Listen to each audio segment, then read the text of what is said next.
Welcome back to the PreVetted Podcast, where we spotlight extraordinary people and remarkable talent reshaping our world. Our guest today is Prashanth Kumar Duggishetti. He's an award winner, engineer turned into venture studio founder. You should listen to Prashanth because he has taken Harvard from lab to market and earned global awards, showing he understands the full product journey from code and control systems to customer success. How are you doing, Prashanth? Doing great. How about you, Federico? I am doing great. Plus, it's Friday, so we have a weekend ahead to enjoy. It's 4th of July, so it's already, happy 4th of July, though. Yeah. I mean, I'm not American. I'm Argentinian. Moved to Mexico. I'm doing business in the U.S. I spent a lot of my time in the Bay Area. But thank you. Yeah. Yeah. So Absolutely. today's is great because it's quiet on that side. People are having fun. So it's been a good week for that. Absolutely. Something funny about that is that in the US people celebrate Cinco de Mayo, May 5th, Yes. right? And in Mexico they celebrate the same thing, but it's May 4th, right? So I think it's like lost in translation. And they miss a day, and I still don't understand why. That's funny. Yeah, because they celebrate the same. It was a battle, right? So they celebrate the same battle, right? So Yeah. anyway, it's funny that's how it happened. So with my friends, I call that the Mexican Independence Day, right? Yeah. Awesome. So I wanted to ask you first about what convinced you to leave Silicon Valley and start Ellenox in Hyderabad. It's Hyderabad, India. Okay, so I moved to the US in 2014, right? On day one, my brother stays there. He's he's in the electronic space. He's in the Silicon Valley silicon side of things, to be exact, right? The real silicon. The real silicon side of things. So I actually landed in San Francisco back in August 12th, I believe, August 10th or August 12th, 2014. Right. And I was there for 15 days. I had conversations with my brother mainly about what my future plans were. I just completed my undergrad. I moved to the US. I had no job experience. I had a 8-month stint of an internship sort of thing, apprenticeship, internship at a friend's family startup. He was manufacturing laser print. He was trying to do CNC laser cutting and stuff out here in India. Right. Right. And then my conversations then were, I'm going to go back as soon as I'm done with my master's and a little bit of a couple of years of job experience, and I'm going to go do my own thing. This was my conversation, right? And I stuck to that, right? Like I basically was like, okay, let me go. Did my 2 years at University of Florida. That's where I met my co-founder, by the way. I did a minor in entrepreneurship. That's where a lot of my thought process about entrepreneurship and a lot of my feelings about how to run a business developed. Like that's where the foundation was laid. And there I met some amazing people who founded Dycap. That was a automated camera manufacturing, software firm. We pivoted 4 times before we hit our market fit, right? And then that's where we won the award, like the best award, most innovative technology of the year award at a couple of trade shows back to back. And the product was doing well, but we were right out of college. Everyone was like undergrad or just in grad school. I was there working in my last 2 semesters, right? Like it was like last 2 semesters plus another 8 months after that I worked there. But at the end of the day, we all burnt out. I mean, it was like 2 years of grind, to be exact. We were literally living, on the grind life. The CEO was sleeping under the table. I was just bunking in another friend's apartment, and we were grinding heavily. And that was a fun time, to be exact. Now that I think back, I'm like, oh no, I don't know if I can do that again, ever again. It was super fun, but we were signing a lease to move out of our we were in an incubator program at the University of Florida. Very grateful for it. They provided us with office space, a lot of area, and like a lot of mentorship back then. Tried to open a lot of doors. Entrepreneurship on the East Coast was not that developed back then. As much as it was in West Coast. Now, University of Florida is closer to Miami, Orlando, so there's a little bit more of money and venture things happening there. But back then it wasn't the case, 2015, 2016-ish. So right. That's when we were about to sign a lease. We had a huge pipeline of deals coming in over the year because we were selling into edtech sector. We were selling into universities whose sales pipelines are anywhere between 6 months to 1 year at least. They're usually shopping for the next summer, next academic year. So we have to wait till then to get stuff done. And we Oh were wow, it was a very long, sales cycle. Exactly. And that basically burnt us out. We had a huge pipeline of things that were at the bottom of they were literally at the bottom of our pipeline, not even at the top of the funnel. We had say, couple of $1 million in the bottom of our pipeline, which were ready to sign. We took those and we decided that we were not in a position where we can continue doing that. So we sold the whole technology out to another company. We got acquired by another company, and they still are selling that product, right? Like it's been 10 years and they're still selling the same exact product. They come out and reach out to me asking me to do some changes to introduce new products or something, but it's very minimal changes. And that shows us that, that basically showed me that, that's a product we built and it was through passion and hard work, and that's still being used out there in the world, right? And that's something that keeps me happy, right? And also something that gave me a lot of motivation to do what I'm doing today, right? Like continue on my entrepreneurial journey. So after that, I moved to Bay Area. That's where, the 360 in or 180, whatever we call it, in terms of culture, in terms of money, in terms of how to move fast, break fast, and how to network and what to think about, how to think about problems, and that mindset came from there, right? There's two different right. mindsets that I carry. One is the early entrepreneurship journey on bootstrapping side, and then the Bay Area side of stuff. And there I joined another I think Series A startup that was doing 3D printers. They were manufacturing 3D printers out in US back in 2017, before this whole we need to build things here in US, right? Like they were ahead of that whole thing. They were trying to solve a very interesting problem, and they were solving it in a very unique way with a lot of patents, a lot of very, very, very smart people. Right. And they were PhDs, people with a lot of experience, they were professors and stuff, and they were extremely talented material scientists. So I work with them, and that gave me the whole mindset of what a team player looks like, right? Like you might never have met a real A team player until you meet this group of people, how dedicated they were to the problem, how dedicated they were towards solving that particular, looking for perfection in the solving the problem perfectly, and at a scale that sometimes you wouldn't even imagine, right? Like they can think 12 steps ahead, and then I see. they think about all the future problems, especially in manufacturing. That's very important. My background is mechanical engineering, robotics, but I realized that I was 6 levels under, right? That's what I felt. Like you get the whole feeling of feeling out of place, right? When you meet these people, Right. You meet these extremely smart people, and then they were really nice people. So I speak to them even today. My manager from them has become a great mentor of mine. He's been one of those pillars who's been guiding me and pushing me towards doing the right thing for my own future and what I want to do, right? And I decided 5 years I wanted to get out of US, build my own thing out here. I had an exit already, so I knew what to do, how to do it. That's the 101, the most important thing, right? Yeah, once you do the first, then the second becomes easier because now you Yes. know what path you need to do. I've made some mistakes in the process, getting a little cocky in this process. I've done one, I can do another one. Failed miserably on the second one. That's where I learned a lot of today's lessons of what I'm doing now. Also, it's about one pretty important thing I haven't really still come to terms with is actually getting outside capital. I try my level best to bootstrap stuff.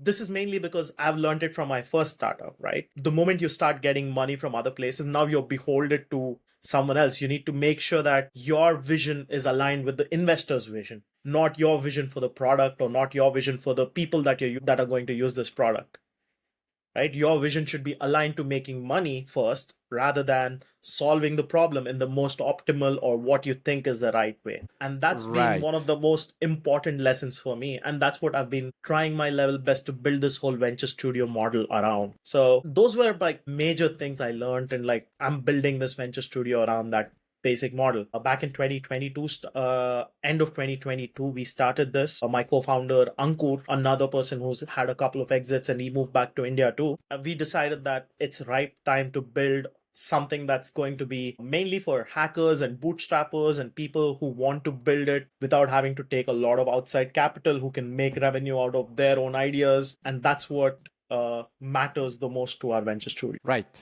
I mean, I've seen that what you're talking about, that investors are mostly looking for the next unicorn, right? And that means that, you have to 1,000x, 10,000x, whatever, So they're looking more for maybe not even the revenue, right?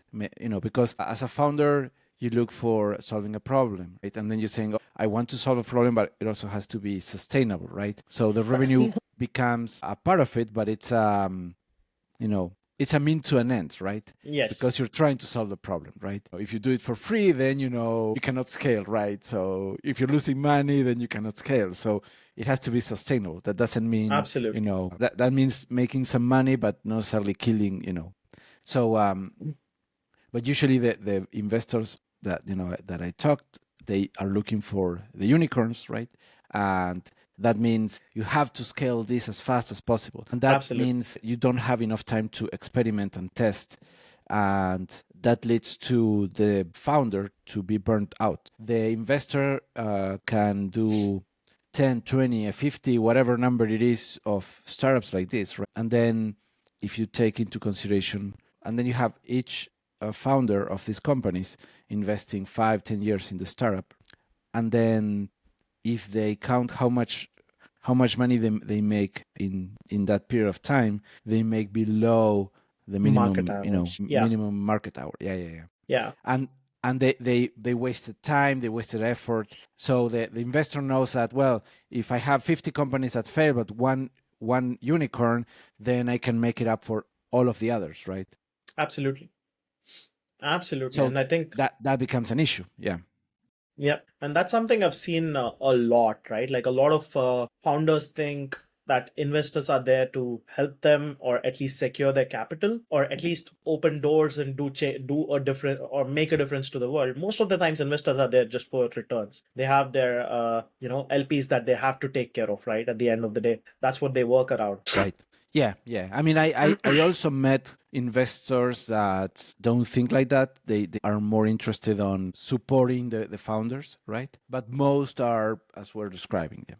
Yeah, the ones that you're talking are usually ex-founders. Like they are usually the people who have built stuff. They are the people who want Right. to make a difference through, because they've already done it. Now they try to mentor and get a few more of these out. Those are the kind of investors that, those are the best kind of people, right? Yes, because they are like, I struggle. I went through, through hell and came back, and now I want to be in the game again, helping other founders to avoid the mistakes that I made, right? Yeah. And that's a usually complete different mindset, right? Yep. So, what does a venture studio does or mean? So why did you call it? What are you calling it, a venture studio? All right. So there are like a couple of kinds of things that a venture studio does. Like at the core of it, venture studio is a complete end-to-end startup augmentation for an individual or a corporation. That's what it is. Let's say you have an idea, you already have, capital, or the market. Like you are someone who has a voice in the market. So you go and connect. What you then do usually is you go raise capital, get a few, you build your own team, you build your own sales team, you do all this, and then you spend a lot of money on this back end side of stuff that is not the visible stuff, given that you're already a personality in that space. You go and do this stuff, and then at the end of the day, you end up spending a lot of money on that instead of, and putting a lot of brain effort on that instead of going and selling, right, as an individual. So what a venture studio does is it flips this whole thing where we are like, hey, you sell, we build, we do everything else. You just concentrate on one thing that you're very good at. That's what a venture studio brings in, right? We augment everything end to end. Like whether you want your marketing, sales, social, everything, product, Right. everything, right? Like R&D, you need to reach out, make cold calls. We do everything in house. So we don't bring in external contractors or anything. We just do this in house. The usual model is if someone has a good say in the market, it usually is going to be a little bit of an equity play where we take some equity and they go and sell it, and both of us together make money at the end of the day. That's one side. The second side is some people are not very happy with giving up that much equity. They'll be like, hey, you know what? We'll give you some equity and also we'll bear the burden of paying these individuals, right? Like, I'll pay you at market values, not the Bay Area market values wherever I am. I'm out here in Hyderabad, India. Our team is located throughout India, and they'll be like, all right, let's get this group of individuals on our, you pay them, but we'll run the real cost basis stuff. It can be anywhere between 25, 50, $60, depending on the scale of personalities needed, right? Like per hour, I mean. There could be someone who's just a QA engineer who could be earning a little lower on the market side. But then you're like, I need an AI engineer or a robotics person. Then your payments are on the higher end because you're paying for the demand, right? At the end of the day, you be like, all right, let's get them on payroll. Let them, Ellenox, that is my team, manages them. We keep them not just for this project, but they will be there for the long term for your company. And we figure out a payment structure and an equity breakdown, and that works out that way. That's one side. And then there's the corporate venture studio model. That is, you're a corporation and you want a lean and mean team to get something done very quickly without thinking about the hierarchy or bureaucracy within the foundation. Like, you're a big company. For you to move from A to B, you have to go through so many hoops that it's better not to do that. Like, you can't move as fast as a startup. So we become a tiny little startup that is funded by your experience, your expertise. You could be doing something experimental, from figuring out a new data pipeline in your overall workflow, and you can't rely on your internal team because that's how the bureaucracy works. You need to set up a new business unit, you need to set up a new vice president, you need to set up a new director under them, and you have this whole structure that you have to come up with. And then you have your 100 meetings before that, and you have your scrum masters coming up with stuff. Instead, they work with us, we manage all that, take away all the bullshit, remove all the guide rails. You only give us your input and the output you expect, and we can experiment all we can experiment, and then go live in a very short span. It can be anywhere between 3 to 6 months if needed, right? In corporate, you can't do stuff in 3 to 6 months. You know this. You know how. Yeah. I mean, corporate becomes so much slower, right? Exactly. You have so many layers of control, it's more about liability than speed, right? Exactly. Yeah. And we handle most of that. And then the lawyers come in. Obviously, once the lawyers come in, it just gets a little slower. But that's the general idea with a venture studio. Like, you have three different pieces we work with: one with founders directly, the other with someone who's like past their early founding stage, but they do not want to have everything or manage everything in house. They want someone reliable, someone with the same experience as they do. Given that we are from Bay Area, we've been in Bay Area for like 5 to 6 years. We have been in startups. We have done this thing before. We have sold a startup. We give that confidence to people that we are the right people, instead of us being just a dev shop or a marketing team or a digital agency. We are actually someone who's done it, and we saw this as a problem. Like, when I had a mess up by becoming a little cocky, that's what it was.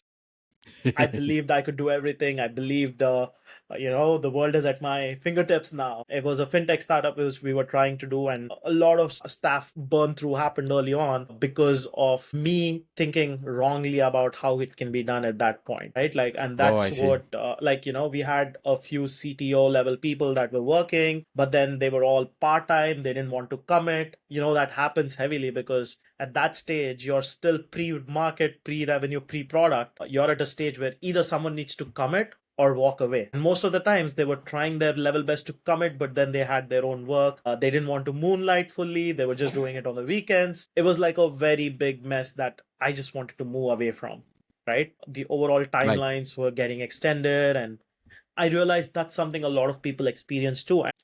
I spoke to a few dev shops in this process, right?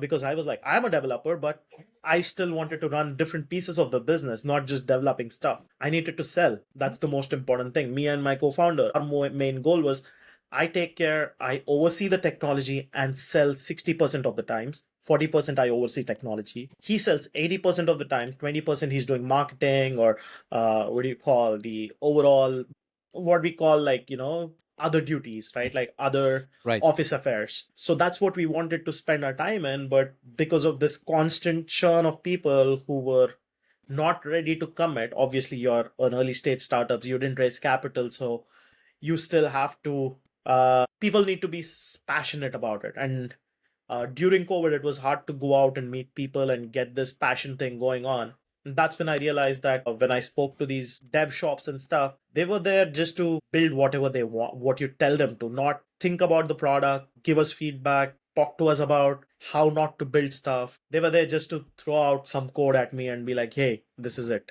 right? Right.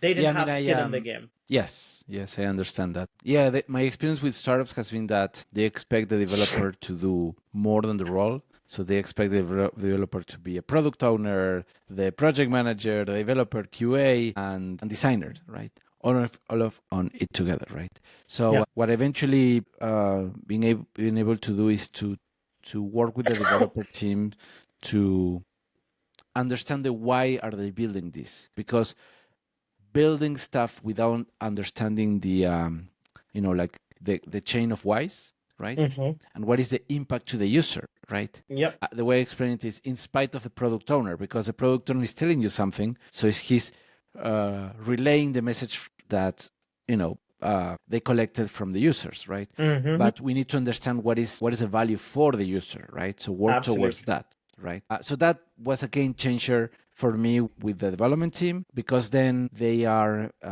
their contributions have a much more significant impact, right? But then Mm-hmm. when you're working with startups and you're working with a founder that is a product owner, that is a project manager, that is wearing multiple hats, they kind of expect that level of understanding of, just figure it out, right? Because they don't have the time to actually give you the requirements, right? Yeah. And in that translation, because I build the teams in Mexico and the companies, startups are in the US, right? In that, the cultural difference, the different cultures, the miscommunication, then there's a lot of friction with that, right? Absolutely. And frustration from the founder, right? So I can understand that, right? So we built teams that were doing a little bit more, right? Mm-hmm. But there was still some gap that having a technical founder that could do the work was better for the startup founder, right? Yes. So yeah, I can understand what you're saying. Yeah, and it's very interesting what we're talking about on the venture studio approach, because what you're doing is you are providing not only the development but the whole operation, right? Yes. I don't know if you read the book E-Myth, the entrepreneur myth. No, I haven't. I'd love to pick it I up. recommend it because Mm-hmm. it's exactly what you're talking about, right? Mm-hmm. And basically what they say is, and I'm paraphrasing here, I'm probably butchering the book, but the idea is, if you have a small restaurant, right, and the founder is cooking and is serving the customers and is everything, how much can the business grow? As much as the founder can stretch their Exactly. arms, right? Exactly. But the day the founder is sick, right, or cannot work, then the business generates zero revenue, right? Absolutely. Everything is connected to the founder, right? Which when it's a startup, it kind of makes sense, right? But going from there to, if you go to a 7-Eleven, right, you don't Mm-hmm. meet the founder, Yeah. your process is set up so, the business doesn't depend on the CEO, right, Mm-hmm. or the founders, right? Mm-hmm. So getting there, right, is basically building, being able to delegate the operation, right? In order to delegate the operation, you need to understand the business processes, right? Yep. And from what you're sharing with me that you're taking care of the operation and you have the experience of running multiple startups before, Absolutely. the value that you're adding to the founder is huge, right? Because you're solving all of those problems, right? Sometimes a startup can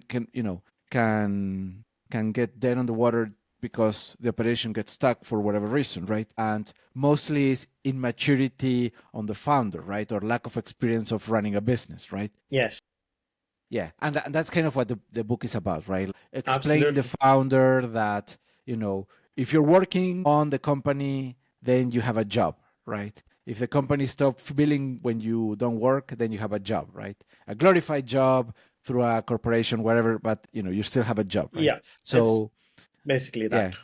yeah, And you need to hire people that can take care of stuff in your absence. Like, right, basically you shouldn't be the bottleneck for stuff. Even today, I'm a bottleneck for a few of the things, but it's way better than before, right? Like Yes. on day one, when you started something off, you are the bottleneck for majority of the stuff. But as you go, you being the bottleneck for different things on your company level should just keep reducing at a point where things should run on auto. You should just be guiding things. That's about it. You should just be Right. adjusting the direction if there is ever a need. Yeah, I mean, it took me 10 years to be able to detach myself from the operation of my company, right? Absolutely. So I see the value of what what you're doing with your venture studio, right? Because you can go from 10 years as my experience to less than one, right? Or, I would say immediately, but it's not immediate, or It's never moving immediate. parts, Yes. but And also, there's a lot of friction from the founder side to let go of some stuff. It takes a little while. yes. And the issue is control and ego, right? Yeah. And as you said before, a little bit of cockiness, like Oh, we yeah. feel like, yeah. But also on the other hand, as a founder, you can do things so much faster than any non-founder employee, right? Exactly. Because you're more committed to the Absolutely. project, right? Yeah. You, Yeah. you are absolutely right. But then on the other hand, if you don't delegate, then everything depends on you, right, as a founder. So eventually it took me, as I said, it took me 10 years to learn that when you're delegating, you're exchanging your bandwidth, your more efficient bandwidth, if you like, for a less efficient resource or process, whatever it's going to be. But that allows you to detach yourself from the And also, it lets you spend more time on higher value stuff. Like you can do Yes. something that can do 10x. There's like like you need to spend your time on doing things that'll increase your long-term value versus spending time on the minute things that are going to affect things right now. Right? That's the major thing. And we learn that as we go, saying that, okay, I don't need to sit down and file paperwork. I can delegate it to someone else, right? I can talk to a Right. lawyer. Yes, he's not going to be doing exactly why that filing might not be 100% perfectly done as I thought it would be, but then you realize they might do a better job because they are professionals in that space. It might Yes. be better Yes. initially when you're a founder, you'll be like, I need to do everything. I need to do my filing paperwork. I need to file my taxes. I want to do my, accounts. I want to do everything by myself. That's your usual. I want to write the code. I want to make social media posts. I want to become a social media influencer because that's how you build, right? Like I want to build a community and where there's like hundreds of people that I have to interact with. And when you do all these, you just get burnt out faster and you might not even do anything. Yeah. And the eventually what I learned is that my people, and to be fair, the reason we as founder can do things much faster, there is this component of commitment, right? Which is, it's part of it. But there's also that we have a lot of knowledge of how everything should work or what we want to do, right? That we don't have to explain it to somebody else, right? That's kind of the first thing, right? So the other person is going to understand it differently than you are explaining it, right? Absolutely. Then the second thing is in your brain, you have the departmental communication, right? Yes. So if I'm running the social networks and building the software, right, then while I'm coding, I'm having an all hands meeting with marketing, with developers, and the product owner is involved, and everybody's there because it's you, yourself, and and your mind, right? Exactly. So you can move much, much faster, right? But then And when also, you have a team, you have more complexity because you have if you study system theory, you have yes, the complexity of the nodes adds more complexity, more delays, and more yes, things that could absolutely. go wrong. Absolutely. And one of the interesting books that or at least people that I look up to, or at least try to get inspiration or follow through with is, I think it's called Basecamp. I don't know, 36 Signals. It's a company. It's based out Yes. of, they were in the US, Europe, everywhere. Right? They have a very good philosophy when it comes to keeping team sizes small, keeping communication, very asynchronous, trying to make things as hands off as possible without having to sit down and take care of everything. That's one of the key things that I try to at least get inspiration from heavily. Right. Yeah. I know 37 Signals. One of the founders is Uh, DHH. yeah, DHH. Yeah. He's pretty vocal on the internet. He's pretty popular on the internet for both good and bad Yes. ways. Like, some people really like him. Some people are like, not, that he's not their style. But if you listen to him, it's very pragmatic approach to stuff. And that's really cool in general. Like, it's, Yes. And he created Ruby on Rails, which is one of yes. the frameworks that I use for building my apps and my products, Oh, that's right? great. Yeah, it's one of my favorite frameworks, but because how minimalistic it is, how well versed it is. But eventually, when you're working on projects that has different requirements, or a client that has a specific preference, then it doesn't. This framework doesn't apply to everything. So eventually, I work with other frameworks. So as a businessman, or as a project manager or a technical leader, I've tried to find what is the best solution to Yes, solve that specific problem, right? absolutely. But my technical heart, if you like, it's on Ruby on With Rails. Ruby. Oh, that's really Yeah. cool. I get that. I get that. I heard a lot. I haven't tried Ruby on Rails, even though a huge, I've been following their overall systems for a long time, and like we use Basecamp internally too, because it helps Right. our project management very, very well. But it's one of those platforms that I think I should use at some point, but never got to use it. More of Python, JavaScript, Go. These are our standard platforms. We use Flutter. Like, it's again, as you said, what tools do you use for what use cases, and what kind of requirements the clients or startups you are working with have, right? Right. And that's what the partner wants, or what actually solves the problem for the partner is what we work. We make the decisions on that. And then from there, the team who specialize in that particular side of things, when it comes to the technical sides, they take care of it. Like the non-technical stuff, it's mostly, socials are for, right? Like you have LinkedIn, you have Reddit, you have YouTube, you have Instagram, you have TikTok. That's where you are. You make Right. content in different ways and you post it in different places. Obviously, this podcast for you is one of those things through which you have a little bit of social say, right? Like that's one, like podcasts. But at the end of the day, they go on to one of these platforms, right? It's a podcast we're Yeah. having with this conversation, but then it ends up on Instagram or LinkedIn or on TikTok or on YouTube Shorts, right? Like that's where we end up. Yeah. I mean, I have a friend. He doesn't like to use, YouTube, Facebook, and the list goes on and on, right? And I understand, because he's concerned about privacy. He doesn't like the policies of these companies. There's so many reasons which I agree to most of his reasons. But then again, like when we're recruiting, Facebook is a great platform for us, right? Yeah, So I still have my Facebook account because of that, because we need to have we have to be visible on Facebook, right? And so we have to manage our Facebook page, and I have to pay for ads. But other than that, I don't post anything there anymore, right? absolutely.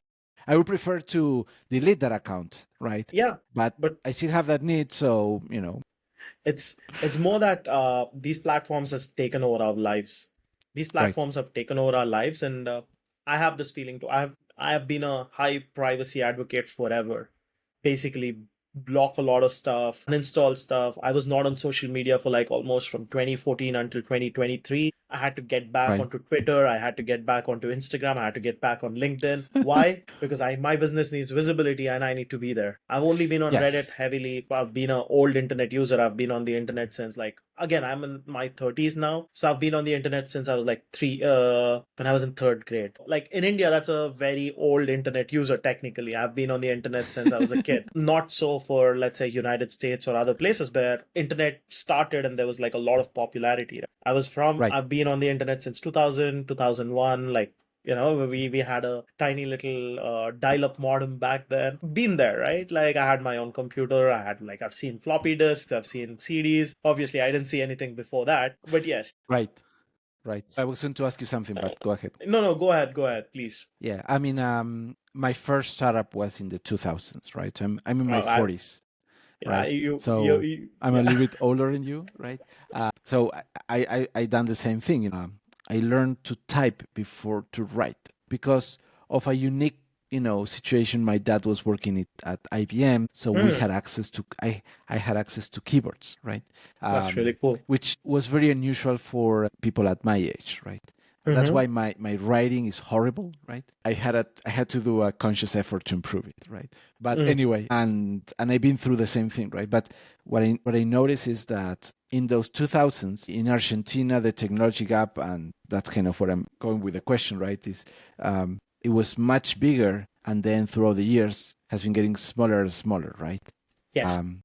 I'm thinking that maybe in India was a similar situation, right? Absolutely. Absolutely. So the overall technology gap has significantly reduced, but the skill gap still exists in terms of, I wouldn't say skill gap. I would say more in the lines of infrastructure and capital availability gap still exists, right? If I wanted to build OpenAI right now in India, it's possible.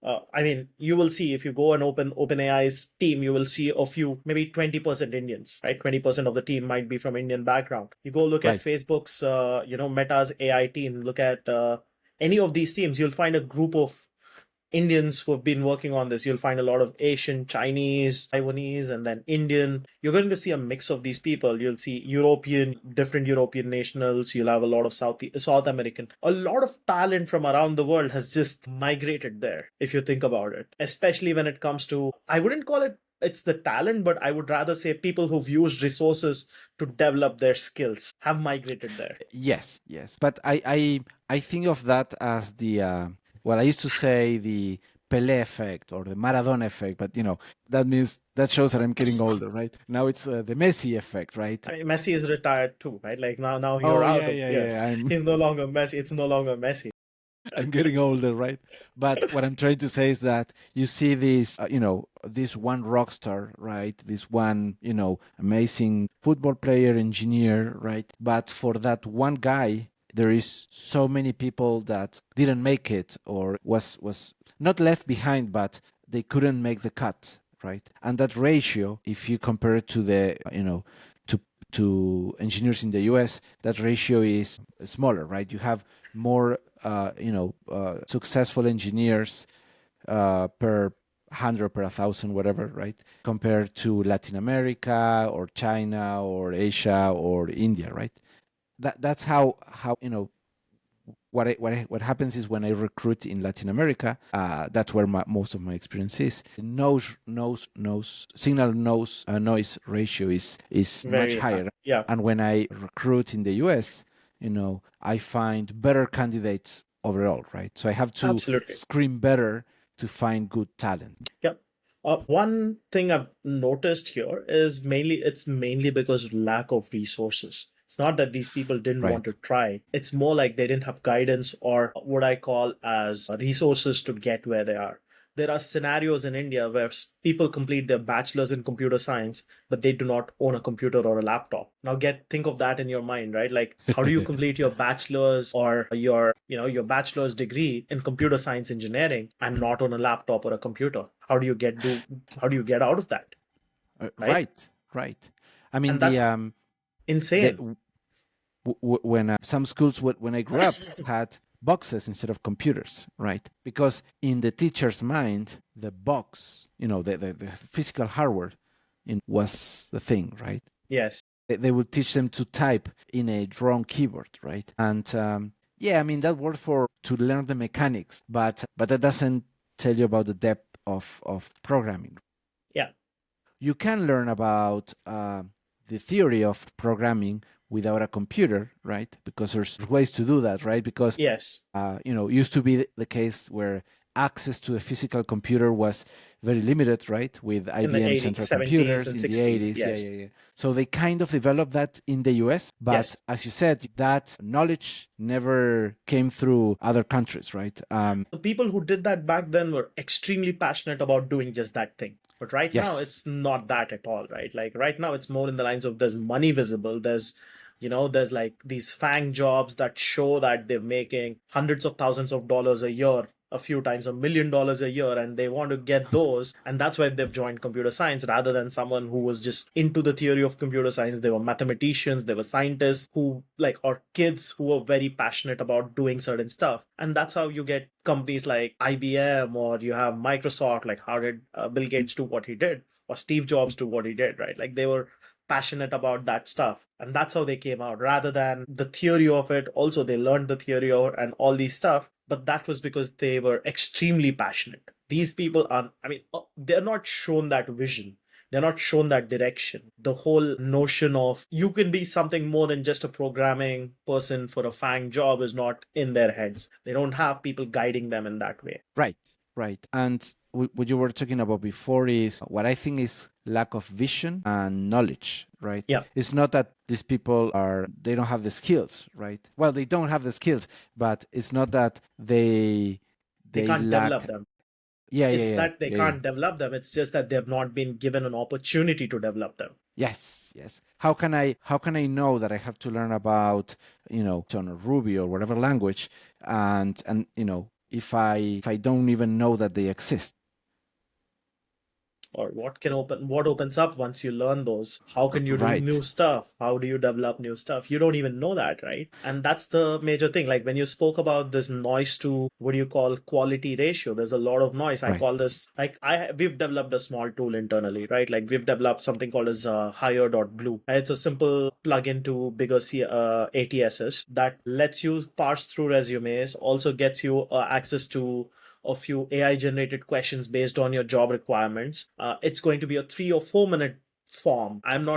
We are making sure that it's not a long 30 minutes pre-interviewing stuff, right? It's about quickly removing the noise. People don't understand noise. If I have a job opening, I had a job opening for 1 day on LinkedIn. I spent 1.5 day. I got 1,800 applicants. How do I filter out Right. 1,800 applicants? Is there some way to do that? There's no way. Like, none of the solutions out there are clean enough or easy enough to just filter out these 1,800 and give you your top 50, top 100 candidates. I can, as a HR, like, if you have a HR person, you can get them to talk to like at least like 50, 60 people to figure out some requirements and like get down with only last 5 or 7 people that you would want to interview. But you can't Right. get to interview and talk to 1,800 people. Yes. Right. Yes. So that's kind of what we're doing in PreVetted, which is the name of the podcast, right? Yeah. We're doing that right now we're doing it with human recruiters, right? Where we screen the best 2% of software engineers in Latin America. But one of the things that we do, and we make the commitment to every candidate that goes through our program, is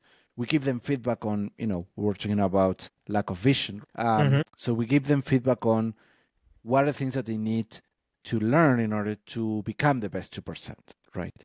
Absolutely. Depending on where we detect on which part of the journey they are, right? If they're in the first steps, the recommendation is going to be more basic, because what is the point of giving them the longer vision, right, if they don't quite understand the basics first, right? So we try to give them as much as possible, and we invite them to apply again in the future, right? And we try to follow up with that. So the idea is we give them something of value, right?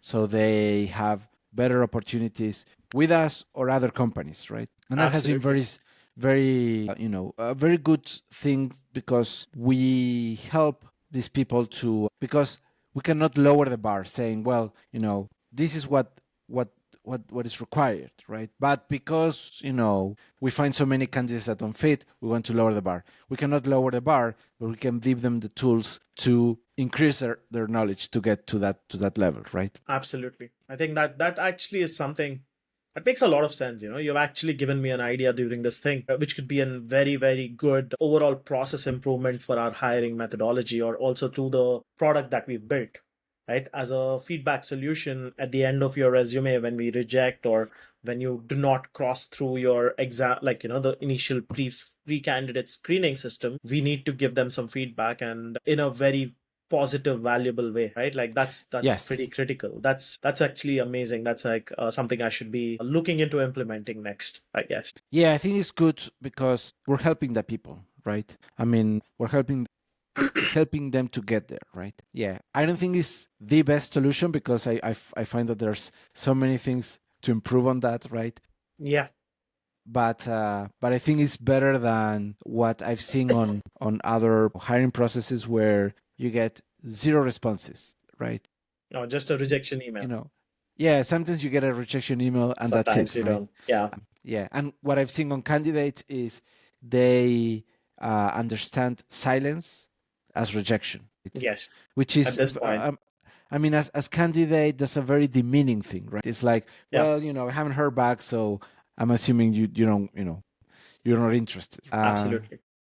So yeah, and then the other thing we're doing is we built. I wanted to help. Well, we wanted with me and my wife are the founders of the company. We wanted to help women in the tech industry. So we built a community called IT Girls, and what we do is we talk to women. By we, I mean she and our female recruiter. I try to support it as much as possible, but give them their space, right? Mm-hmm. But the idea is we show them like this is a way. We bring people. We bring women with senior women that has been through different roles or whatever, so they can share their experience. And at the very least, at a minimum, is a motivation boost. Like you can get there, right? And then the second thing is you can get there. This is how these people made it, right? And these are things that we recommend you to do, right? And then again, the same thing. We're not lowering the bar. What we're doing is we're helping them get where they need to be. Yeah, I think you're not lowering the bar, you're making sure that everyone else at least gets to the bar, right? Like you're just uplifting them to the bare minimum requirement level. And after that, it's up to them, right? Like they need to get the joy of stuff at that point. Yes. And one thing that I notice is that, during the research of how to improve this, right, is that women usually apply to a job when they have 100% of the job description. They meet 100% of the job description. Where men usually they apply when they have 30% of the job description. I mean, I've applied to jobs where at a point where I was like, I barely, maybe, I don't know. I'll just apply. And maybe the recruiter will like, yeah, let's try. Yeah, I've done those. I mean, we tend to swing more on that, right? So we try to use language that would invite women to apply.